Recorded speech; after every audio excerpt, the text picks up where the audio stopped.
তার উপায় আছে। মত কথা প্রীত মনসা। দাপরের কথাটা সংস্কৃত শ্লোকটা মহাপ্রভু বাংলায় ভেঙে দিলেন। নাম চিন্তামণি রস। বলতে না পারো, শুনতে না পারো, মনে মনে চিন্তা করলেই কৃষ্ণ তোমার বশ।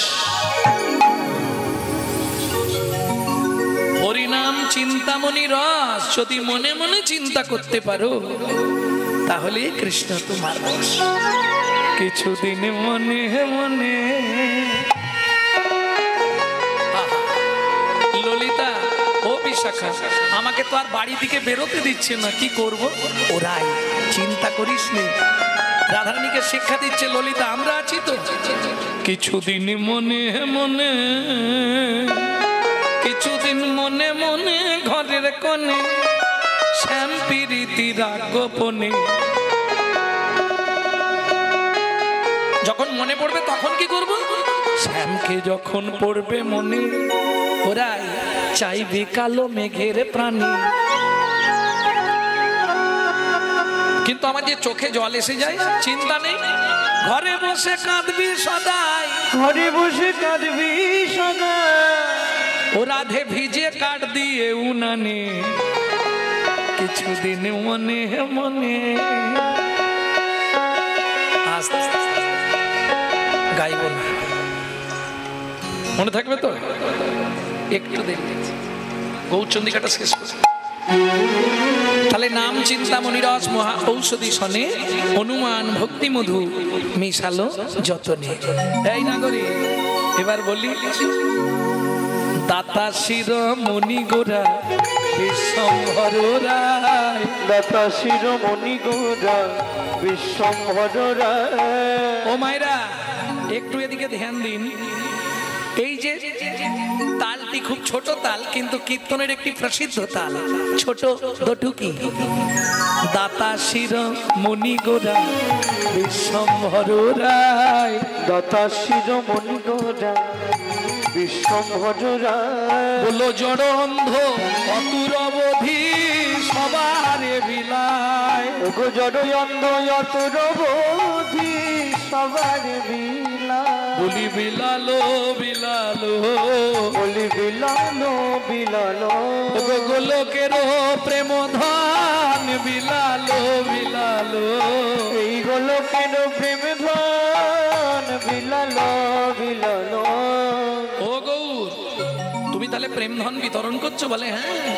তাহলে দাও? বলে আমি খুচরো দিই না, পাইকারে পাইকারি পাইকারে পাইকারি পাইকারে পাইকারি।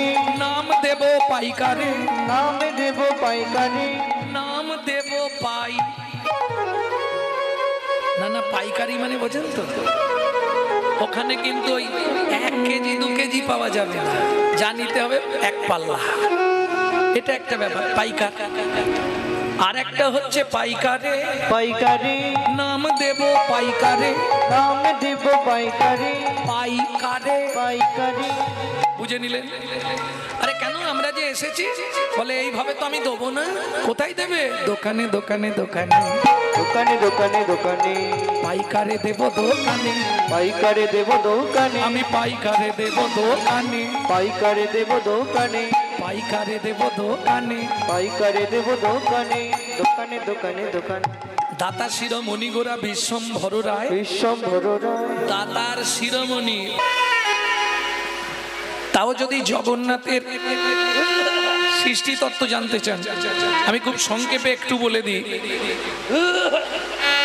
যে সময় ভগবান মৃত্যু গ্রহণ করলেন, জোড়া ব্যাধির হাতে বালিবধের কারণে কথা দিয়েছিলেন, আর গান্ধারীর অভিশাপ, তোকে ব্যাধের হাতে তীর খেয়ে মরতে হবে। জোড়া ব্যাধকে কথা দিয়েছিলেন, আমি যেমন তোর বাবাকে মেরেছি, তুই আমাকে মেরে সেই প্রতিদান দিয়ে দিস। ভগবান গাছের ডালে পা দুলাচ্ছিলেন, জরাব্যাধ ভাবলেন কোনো পাখি, ভগবানের চরণে তীর বিদ্ধ করলেন। যিনি জগতের অধীশ্বর, অনন্ত কোটি ব্রহ্মাণ্ডের মালিক, একটা তীরের আঘাত তার পায়ে লাগলো, সে মরে সঙ্গে সঙ্গে পড়ে মরে গেল। এটা কি হয়? জগৎকে শেখাবার জন্য, ওরে জগৎ দেখে রাখ, পাপ কোনোদিন তার বাপকেও ছাড়ে না।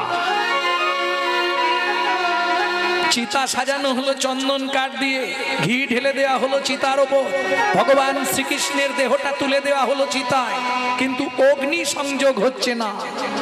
কেন? কে আগুন দেবে? অর্জুন।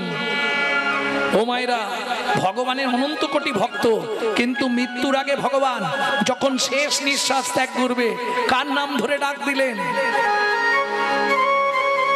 অর্জুন, অর্জুন, শেষের কথা বলে যাই তোমায়, শোনো মন দিয়া, শোনো মন দিয়া, বন্ধু তোমায় ছেড়ে যেতে কাঁদে মোরহিয়া, কাঁদে মোরহিয়া। ছটফট করছে মৃত্যু যন্ত্রণায় ভগবান শ্রীকৃষ্ণ। অর্জুন পাটা ধরেছে, সখা সখা তুমি যেও না, আর যদি যাবে আমাকে সঙ্গে নিয়ে চলো। অর্জুন, একটা বার্তা খুব তাড়াতাড়ি পৌঁছে দিও, আমার মৃত্যুর কয়েক মিনিটের মধ্যে, কয়েক মুহূর্তের মধ্যে ওই দ্বারকাপুরীটা জলের তলায় চলে যাবে। এটা বিশ্বকর্মার সঙ্গে আমার চুক্তি ছিল, আমি যতদিন থাকবো দ্বারকাপুরী থাকবে, আমি চলে যাওয়ার পর দ্বারকাপুরী জলের নিচে চলে যাবে। সেই দ্বারকাপুরীতে আছে কারা? 56 কোটি যদুকুল, তাদেরকে তুমি বের করে নিয়ে চলে যাও। অর্জুন, আমাকে দেখতে হবে না, আমি আসছি। অর্জুন, বিদায়। এদিকে কৃষ্ণ, ওদিকে 56 কোটি যদুকুল। অর্জুন কি করবে? ঊর্ধ্বশ্বাসে ছুটলেন দ্বারকা, দ্বারকাপুরীদের বার্তা দিয়ে ফিরে এলেন। অন্ত্যেষ্টি ক্রিয়ার নিমিত্তে চিতা সাজানো হলো, আগুন সংযোগ করবে।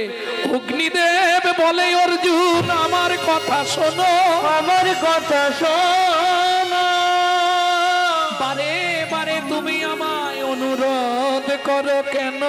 অনুরোধ করো কেন? যে অঙ্গে তুলসী চন্দন দিতে কর কেঁপে যায়, কর কেঁপে যায়, সেই অঙ্গে আগুন দিতে মোর নাহিয়ায়, মোর নাহিয়া। আমি আগুন দিতে পারবো না। কি করবে অর্জুন? দৈববাণী হলো, অর্জুন চিন্তা করো না, আমার এই দেহ তুমি নদীতে বিসর্জন করে দাও। চলুন, ভগবানের দেহটা নদীতে ফেলে দেওয়া হলো। দেহ পচে গলে আস্তে আস্তে শেষ হয়ে গেল। রয়ে গেল কি? নাভি, ব্রহ্মশক্তি, যাকে কোনোদিন পুড়াতে পারবেন না, ও থাকবেই, নষ্ট হবে না। ওই নাভিটা জরাব্যাধ যখন মেরে দিল, কৃষ্ণের দেহটা গঙ্গায় ফেলে দেওয়া হলো। জরাব্যাধ মনে মনে করলো, আমি আর ফিরে যাব না, জীবনে এত বড় অন্যায় আমি করলাম, এর প্রায়শ্চিত্ত আমাকে করতেই হবে। দেহ ভেসে যাচ্ছে জলে, জরাব্যাধ হাঁটছে স্থলে। তীরে আর নীরে দুজনের সংযোগ, গিয়ে পৌঁছালো ব্রহ্ম পর্বতের নদীতে। ব্রহ্ম নদীতে কি করলেন? আর তো দেহ নাই, শুধু নাভিটা ভাসছে। দৈববাণী হলো, জরাব্যাধ কাঁদছে, আমি আর পাচ্ছি না। দুঃখ করো না জরাব্যাধ, এই ব্রহ্ম পর্বতে আমাকে স্থাপিত করো, আমার এই নাভি, এরই পুজো করবে তুমি। এর নাম হবে কিটুং। কি শব্দে? কৃষ্ণ। টুং শব্দে নাভি। এই কিটুং এর পুজো হতো আগে। হতে হতে জরাব্যাধের বংশধর জন্মালো, জরাব্যাধের পুত্র সন্তান হয়ে। কে? বিশ্বা বসু। সেই শ্রীকৃষ্ণের নাভি থেকে সৃষ্টি হলো নীল মাধব। পরবর্তীতে রাজা ইন্দ্রদ্যুম্ন সৃষ্টি করলেন জগন্নাথ।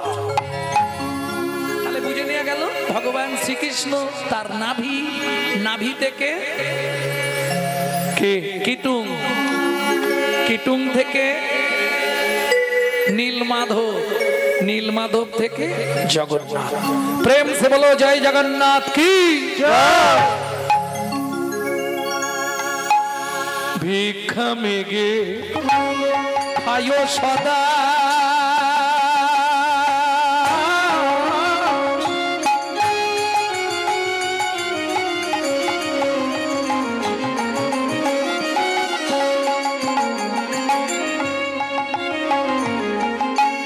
কৃষ্ণ নাম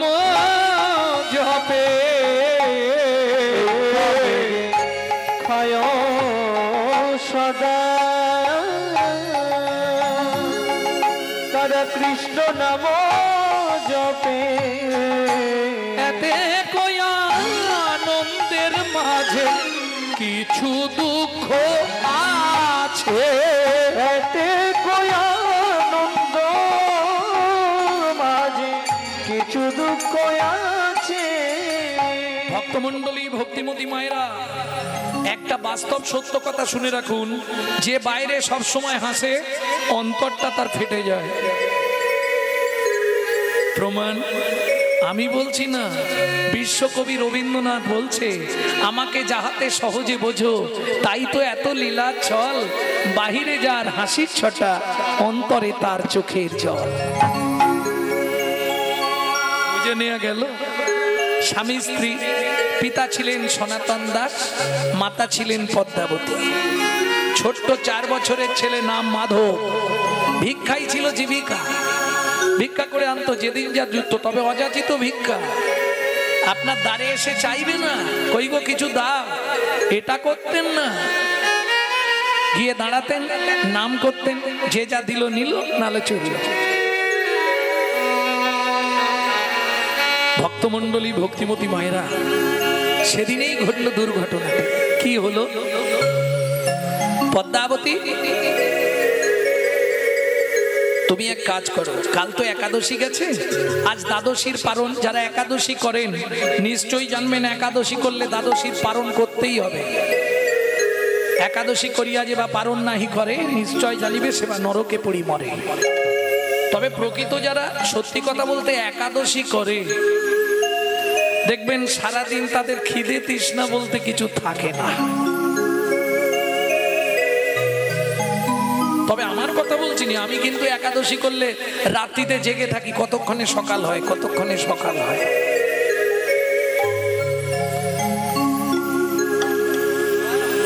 কে? তাও তো একাদশী আমরা করিনি, আমরা যেটা করি বেশিরভাগই সব ইচ্ছাদশী। এক শ্রেণীর মানুষ আছে আটাদশী করে, এই লুচি টুচি করে গুছিয়ে খায়। আর এক শ্রেণীর মানুষ, এখন মহাপ্রভুর আদেশ ছিল হরিভক্তি বিলাস যে নির্জলা, তখন রায় রামানন্দ বললে, প্রভু মরে যাব, কলির জীব আমরা, কিছু একটু তুমি বলো, আর একটু বলো। মহাপ্রভু বলে, না না, নির্জলা, একদম তুলসী পাতা মুখে এঁটে দেবে, পরের দিন খুলে দেবে। রামানন্দ বললে, প্রভু তাহলে আর বাঁচবো না। তখন অনেকবার বলার পর মহাপ্রভু একবার বলেছিলেন, তাহলে জল জ্বলা করো। জল জ্বলা, ফল আর জল। এইবার এই জল জ্বলাটা শব্দটাকে যে যেভাবে লাগাতে পেরেছে, কেউ ভেবেছে আটা দিয়ে জল দিয়ে বলেছে, কেউ ভেবেছে শ্যামা দিয়ে জল দিয়ে বলেছে, কেউ ভেবেছে গুছিয়ে এক কড়া তরকারি রান্না করে খেতে বলেছে, যে যেমন ভাবে নিয়েছে। কিন্তু যদি একাদশী করতে হয়, হরিভক্তি বিলাস বৈষ্ণব ধর্মের আইন গ্রন্থ, সেখানে বলা আছে অগ্নিপক্ষ দ্রব্য নিষিদ্ধ।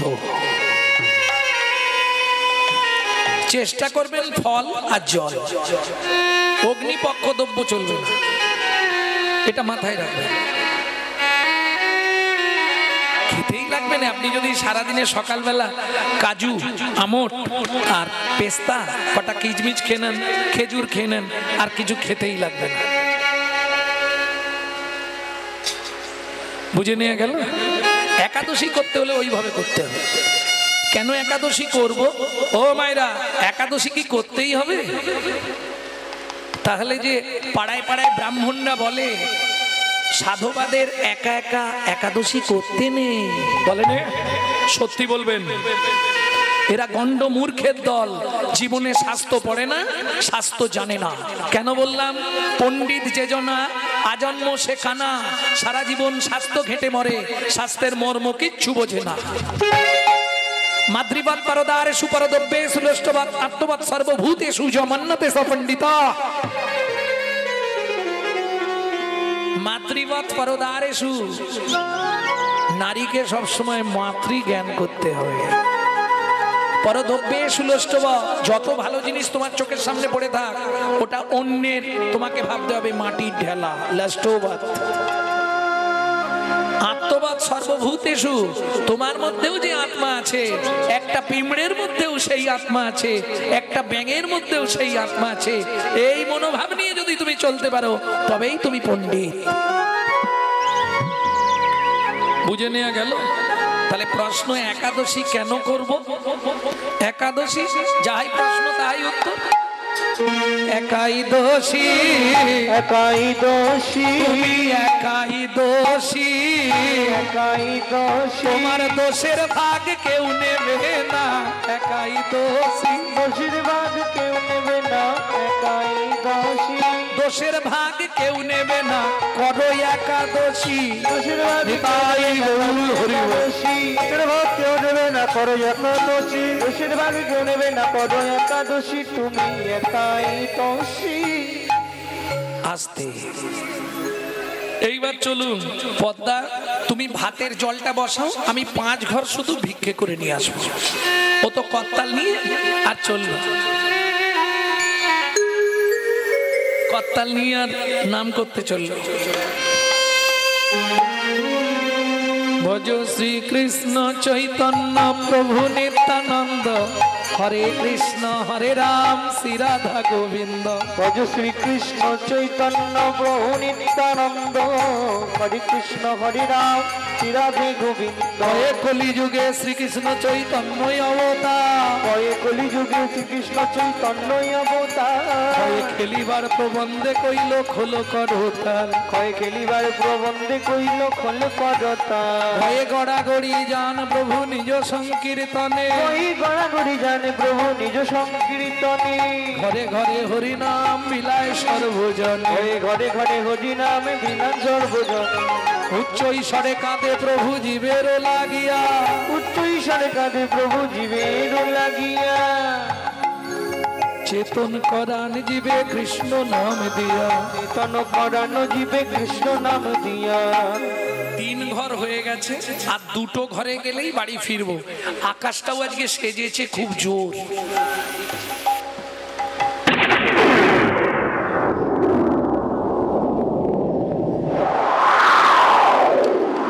বৃষ্টিটা আসার আগে ফিরে যেতে হবে বাড়ি, গেলে সর্বনাশ।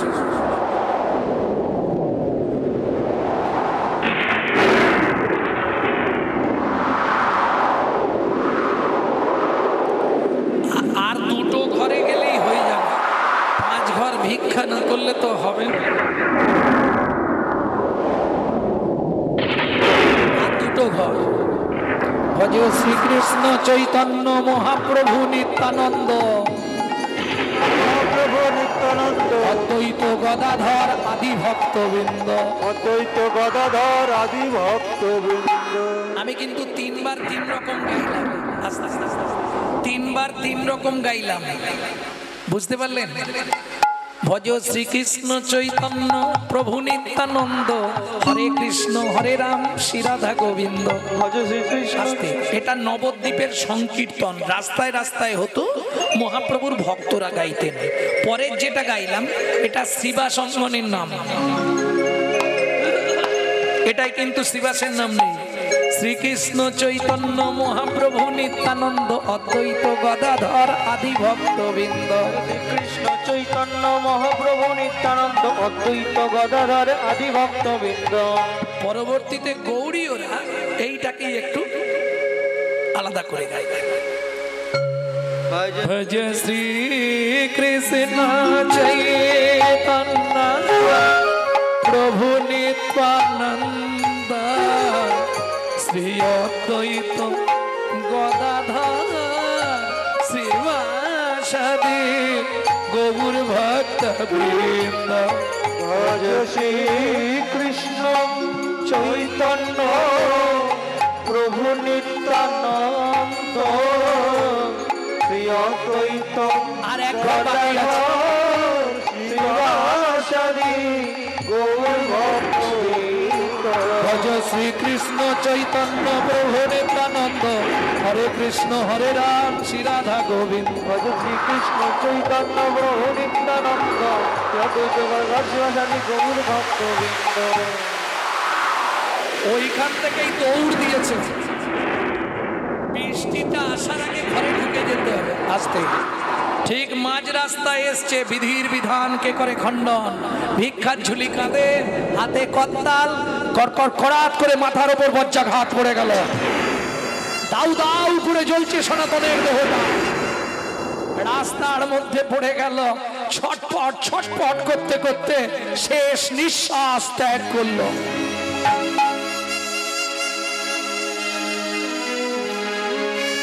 দূর থেকে পাড়ার লোকেরা দেখতে পেয়েছে, ওরে ভাই হাই দেখ দেখ দেখ দেখ, সনাতনের দেহতে আগুন ধরে গেল, বজ্রাঘাত করে গেছে রে। বৃষ্টি থামলো, পাড়ার লোকেরা ছুটে এলো, কিন্তু ততক্ষণে সব শেষ। শুধু দুই কান দিয়ে রক্ত গড়িয়েছে আর গোটা দেহটা কালো ঝুল হয়ে গেছে। চল পদ্মাকে একটা খবর দি। পদ্মা পদ্মা, জ্যাঠামশাই ও ওর সঙ্গে দেখা করতে এসছেন, ও ভিক্ষায় গেছে, এই বৃষ্টি থেমেছে, এবার চলে আসবে। পদ্মা, উনুনে কি বসিয়েছো? ওই তো বলে গেল তুমি ভাতের জলটা বসাও, আমি ভিক্ষা করে চাল নিয়ে আসছি। ওটা নাবিয়ে দাও মা। কেন মেসমশাই, কিছু হয়েছে? না না, তুমি ওটা নাবিয়ে দাও, তারপর বলছি। বলুন না, কিছু জানেন আপনারা? কথা বলছেন না কেন? বলুন না, আমার স্বামীর কিছু হয়েছে? ও মাইরা, শিরোমণি মানে সবার ওপরে। তাহলে সত্য যুগে বড় দাতা কে ছিল? এই রে, সত্য যুগের বড় দাতা। দু লাইন গাইব, গাইলে বুঝে যাবে।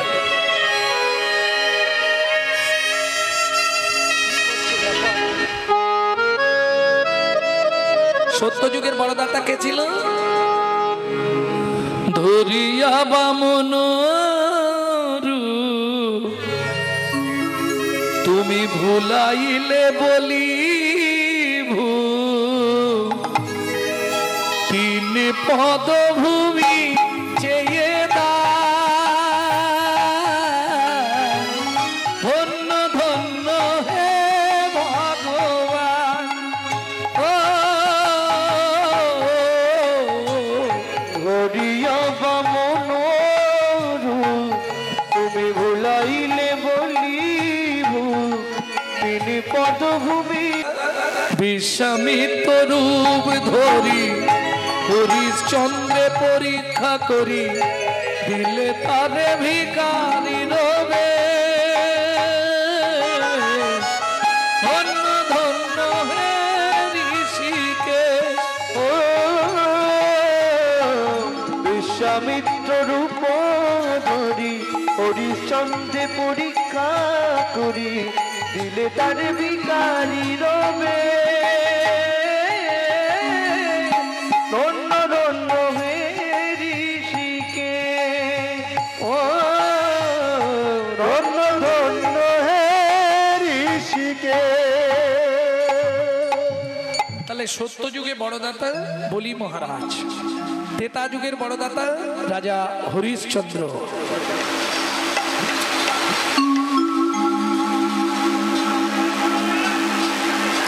দাপরের বড় দাতা দানবীর কর্ণ মহারাজ, কলিযুগের বড় দাতা আমার চৈতন্য মহাপ্রভু।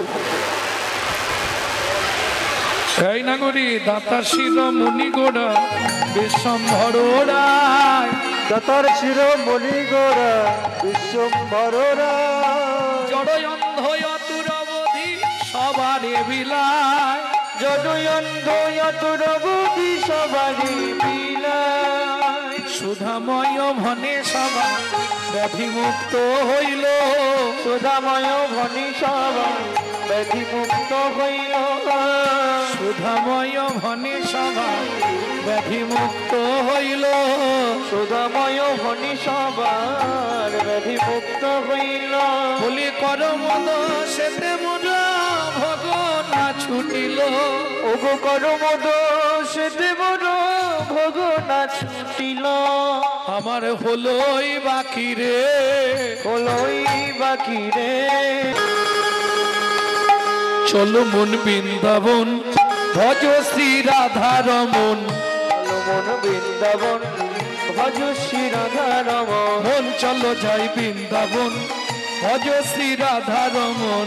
চলো মন বৃন্দাবন ভজ শ্রী রাধা রমন। তাই যাবি প্রাণ জুড়াবি, সেটাই যাবি প্রাণ জুড়াবি, তাই যাবি প্রাণ জুড়াবি, সেটাই যাবি প্রাণ জুড়াবি। শান্ত হবে মন, চলো মন বৃন্দাবন ভজ শ্রী রাধা রমন। চলো মন বৃন্দাবন ভজ শ্রী রাধা রমন, চলো মন বৃন্দাবন ভজ শ্রী রাধা রমন।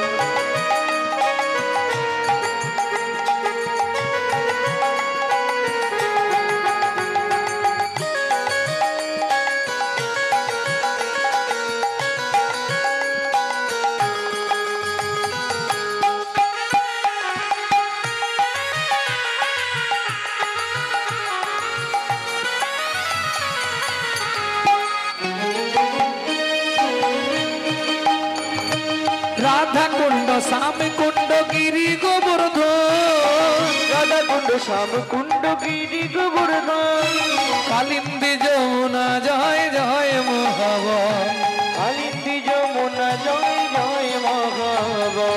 তুলসী ঘর বংশীবন তাত সখান, কৃষি ঘাট বংশীবন তাদ শোকান, তুলসী ঘাট বংশীবন তাত সখান, যাহা সব লীলা কইল শ্রী নন্দ নন্দন। কৃষি ঘাট বংশীবন তাদ শোকান, যাহা সব লীলা কইল শ্রীনন্দন।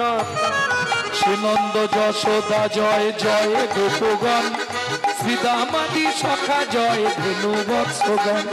শ্রীরামাদি সখা জয় দেব ভক্তমন্ডলী ভক্তিমতী মায়েরা, এবার তো জয় দিতে হবে, আর জয় দিতে গেলে একটু হাতটা তুলতে হবে। জয় বিশ্বভানু জয় কীর্তিকা সুন্দরী, জয় জয় পূর্ণমাসী অভিরা নগরী। জয় বিশ্বভানু জয় কীর্তিকা সুন্দরী, জয় জয় পূর্ণমাসী অভিরা নগরী।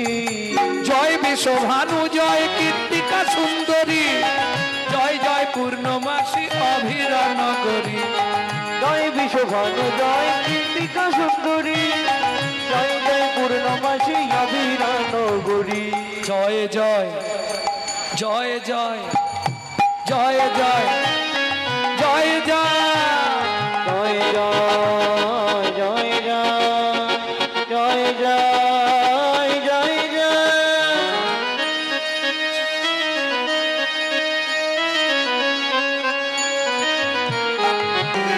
ফিরে আসবে না আর মনের মানুষ কোনো দিন ঘরে, ফিরে আসবে না মনের মানুষ কোনো দিল ঘরে। বিধি তারে কেড়ে নিয়েছে, বিধি তারে কেড়ে নিয়েছে, চিরদিনের তরে ফিরে আসবে না মনের মানুষ কোনো দিন ঘরে। ফিরে আসবে না মনের মানুষ কোনো দিন ঘরে। কি বলছেন আমাকে খুলে বলুন না পদ্মা। সনাতন ভিক্ষায় গেছিল, ভিক্ষা করে ফিরে আসছিল, পথমধ্যে মাথায় বজ্রাঘাত করে মারা গেছে। ঊর্ধ্বশ্বাসে ছুটলেন পদ্মাবতী, ওই স্বামীর মৃতদেহের উপর আষাঢ় খেয়ে পড়ে গেল। ও গো স্বামী